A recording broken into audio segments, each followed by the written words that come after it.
ये जो सम्मेलन है जो कॉन्स्टिट्यूशन क्लब में जो किया जा रहा है, ये बहुत पहले होना था 9 अप्रैल को, लेकिन कोविड आ गया, उसके चलते फिर ये सिलसिला बढ़ता रहा और हम नहीं कर पाए। आपकी जानकारी है तो बताएं कि पिछले 13 ही दिसंबर को हमने जंतर मंतर पे हजारों की संख्या पे जो है अपनी जो पार्लियामेंट्री इश्यूज को लेकर हमने धरना प्रदर्शन किया था। तो ये आज 1 साल बाद मीटिंग होने को, ये भी इमरजेंसी में बड़ी मुश्किल से परमिशन मिली। तो खैर हमारे जो मेन इश्यूज हैं उनकी तरफ हम जरूर ध्यान दिलाना चाहेंगे, खासकर जो हमारे साथ जो डिस्पैरिटी और डिस्क्रिमिनेशन का पिछले सालों से हो रहा है, रोज नए इस तरह के जो भेदभाव देखने को आ रहे हैं। जैसे आजकल किसान भाई वो आंदोलन कर रहे हैं अपनी एमएसपी को लेके, तो यहाँ कॉन्स्टिट्यूशन क्लब से हम याद दिलाना चाहेंगे सरकार को, मीडिया के माध्यम, सोशल मीडिया के माध्यम से जाए आवाज कि एमएसपी का मसला सबसे पहले अर्धसैनिक बलों का भी, मिलिट्री सर्विस पे, जब खुद सरकार ने, किरण रिजिजू ने संसद में बयान दिया, शांति कमीशन में इंप्लीमेंट होने से पहले भी बयान दिया कि पैरामिलिट्री सर्विस पे जो है केंद्रीय अर्धसैनिक बलों के जवानों को भी दी जाएगी, लेकिन वो आज वो मुद्दा कहां चला गया कोई पता नहीं लगा, जबकि हम बार बार उस चीज को याद दिलाएंगे मिलिट्री सर्विस पे मिलना चाहिए। दूसरा चीज, कहां गया वो बयान जो राजनाथ जी ने 2016 में एक बयान दिया 27 सितंबर 2016 कि सेना की तर्ज पर अर्धसैनिक बलों को भी सुविधाएं दी जाएंगी। सरकार से हम पूछना चाहेंगे कि भाई कौन सी आपने हमें सुविधाएं दी?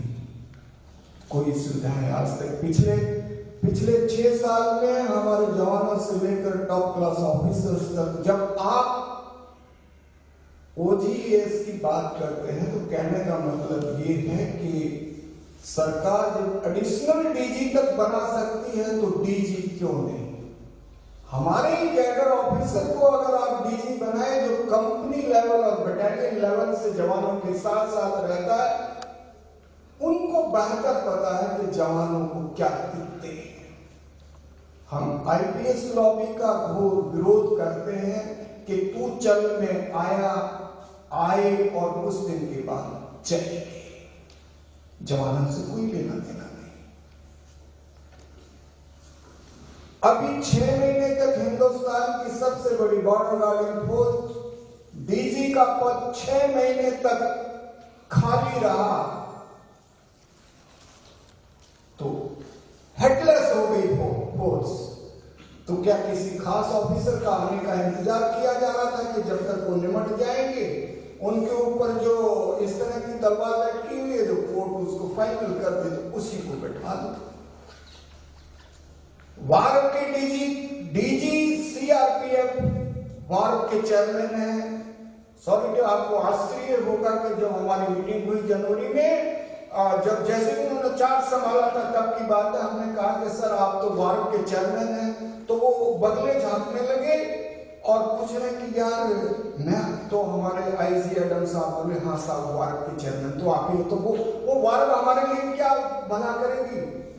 दूसरी मीटिंग अभी रिसेंटली डीजी सीआरपीएफ से दूसरी मीटिंग भी हमारी 28 अगस्त को हुई, और 28 अगस्त को आपको ताजुब होना चाहिए जब हमने कहा कि ये पैरामिलिट्री वेटरन्स के लिए, रिटायरीज के लिए मीटिंग बनी है, वार जो रिहेबिलिटेशन और वेलफेयर बोर्ड है, तो आप कम से कम वेटरन्स के साथ पूरे स्टेट के जितने भी अलग अलग एसोसिएशन है उनके प्रतिनिधियों को बुलाइए और आप जो है मसले वो सुलझाइए, जो हमारे दुख हैं, तकलीफें। आप इसलिए तो वार का चेयरमैन आपको बनाया, पहले डीजी एसएसली होती थी।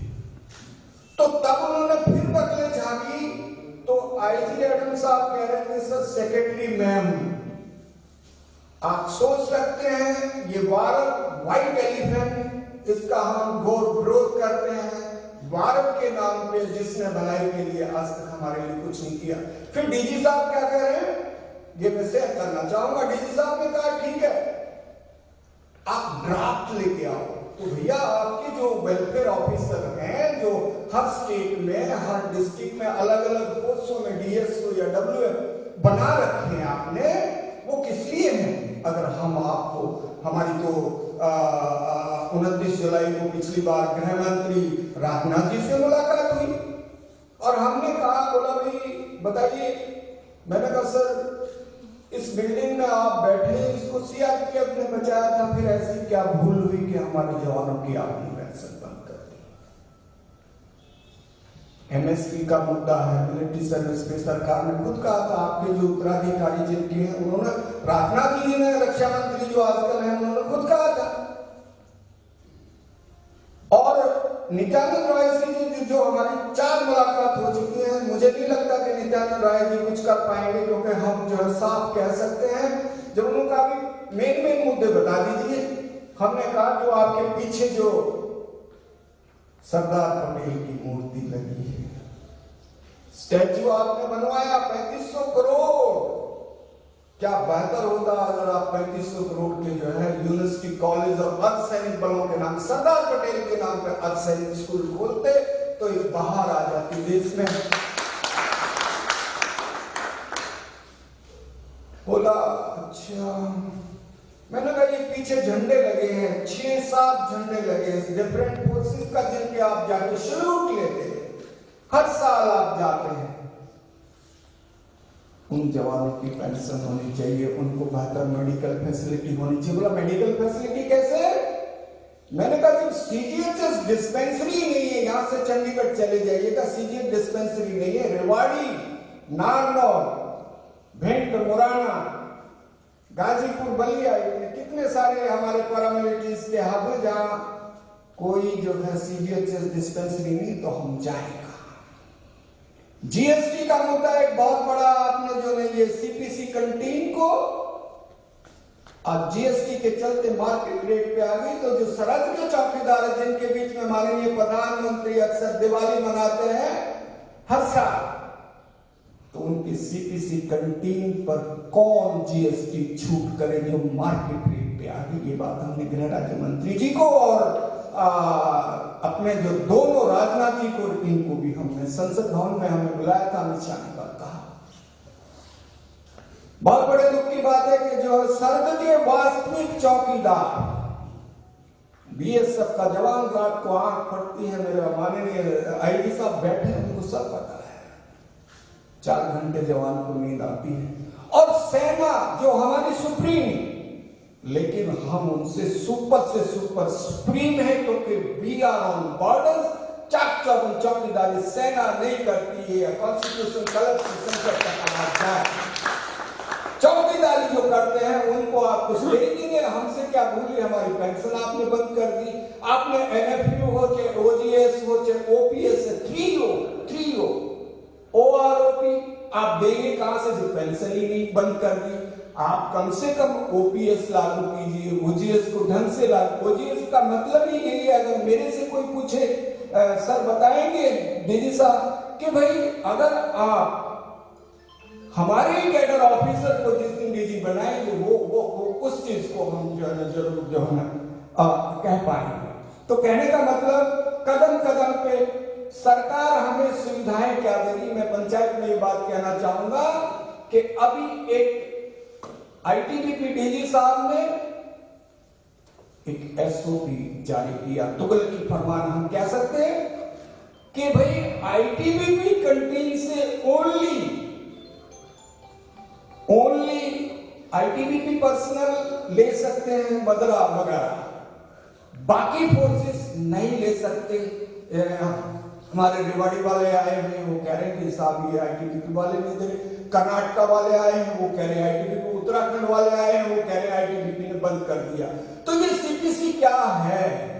सीपीसी का मतलब तो यही है ना कि भाई जैसे आर्मी के जवान होते, सीएसडी से कोई सामान लेते, जिसको जो सुटेबल करे वहां से कार्ड बनवाया ले ले। इसका हम घोर विरोध करते हैं और इसके बारे में अभी हमारे गृह राज्य मंत्री से मुलाकात होने जा रही है, उसमें हम इस टेकअप करेंगे। क्या डीजी आईटीबीपी ने एसओपी तुगलकी फरमान जारी करने से पहले क्या होम मिनिस्टर, होम सेक्रेटरी या गृह राज्य मंत्री से पूछा?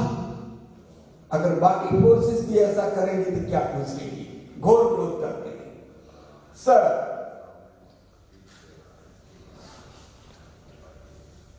तो कहने का मतलब हमें कदम कदम पे इस तरह का, अरे सर देश की 15,000 किलोमीटर सीमा रेखाओं की रखवाली जो है बीएसएफ, आईटीबीपी, एसएसबी के जवान करते हैं।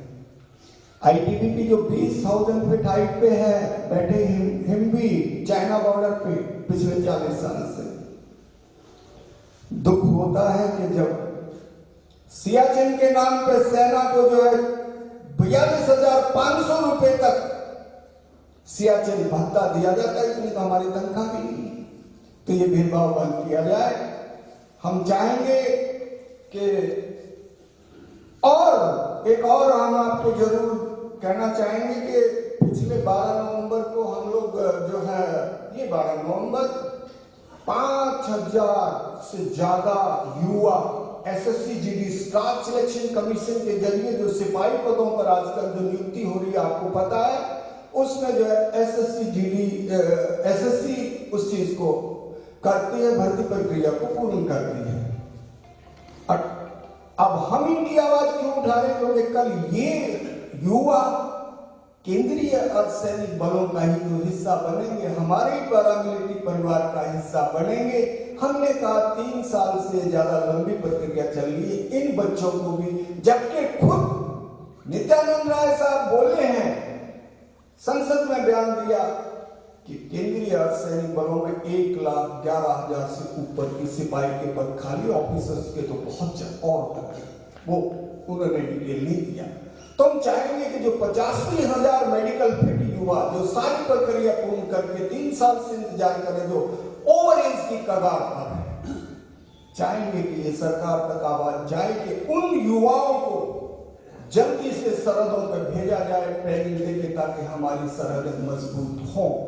ऐसा हम ये प्रस्ताव में, इसमें मेमोरेंडम में भी ये चीजें लिखी गई है। और जो है लास्ट में हम ये चाहेंगे